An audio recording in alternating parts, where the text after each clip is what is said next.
वाल्मिक कराड प्रकरणावरून मुंडेंचा संबंध न आढळल्यास मंत्रिमंडळामध्ये पुन्हा संधी देऊ अजित पवारांचं सूचक विधान, तर मुंडेंना मंत्रिमंडळामध्ये घेण्याची अजित पवार यांना घाई का, संजय राऊत यांचा सवाल।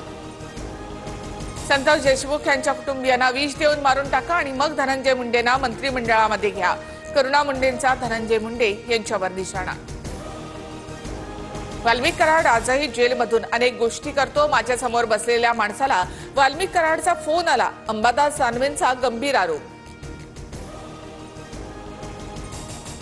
माझा रोष आदिवासी प्रकल्प अधिकाऱ्यांसह त्यांना पाठीशी घालणाऱ्या मंत्र्यांबाबत अपशब्द वापरल्याचे ऑडिओ समोर आल्यानंतर शरद सोनावणे यांचं स्पष्टीकरण। सरकारी व्यवस्था बिनकामाची, महापालिका एनआयटीच्या भरवशावर काहीच कामं होत नाहीत, नितीन गडकरींचा घरचा आहे, राजकारणात फुकट्यांचा बाजार असल्याची ही टीका। पाटोदा परभणी एसटी मध्ये प्रवाशांवर छत्री घेत प्रवास करण्याची वेळ, अंबाजोगाई अहमदपूर बसमध्ये चालकाच्या केबिनला सुद्धा गळती, एसटीच्या दुरावस्थेकडे परिवहन मंत्र्यांनी लक्ष देण्याची मागणी।